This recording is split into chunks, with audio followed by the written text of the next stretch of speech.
Part 2, Spiritually Awakening World. So, as we began on the last one, this is Spiritually Awakening World. This is the third video, so make sure you watch number 1, number 2, and number 3. This is the second one of today. The very first video, the introduction video, was done several weeks back. So please watch that one once you've watched these two videos as well.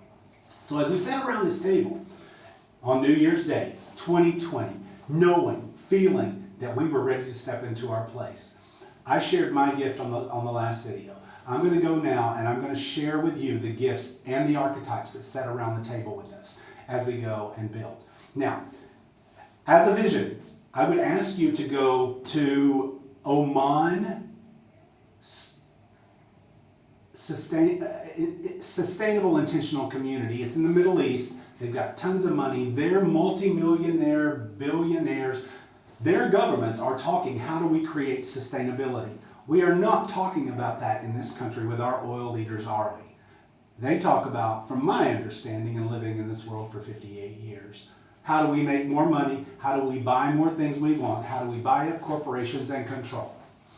What's happening in other parts of the world is they're taking that oil money and they're putting into buying land. An entire city they have built, an entire sustainable city.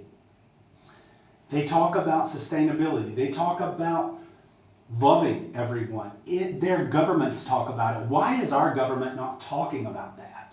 Why do the people that control the lobbyists only talk about what they want and what they need to provide jobs that we don't want? I ask you to consider that because other countries are doing it, and as the awakening occurs, as the consciousness occurs on this planet, this country too will have to make that shift.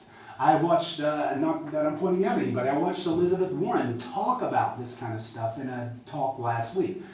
My hat's off to a politician. I know Marianne Williamson talks about this stuff. I'm not here to promote politics. I could care less about the politics. I believe a day is coming when spiritually we will work as spiritual leaders and assist in guiding consciousness and service to humanity. So this is how we do it. As we begin from the inside, we can't go to our government and say, oh, please give us land so that we can build sustainable, intentional, spiritual community.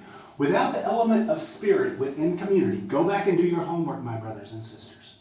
These communities don't work. They become greedy and they become the same thing we came from. You have to have the Spirit of God's source that lies within you. That all-knowing oneness that we, as we awaken, begin to see in each other.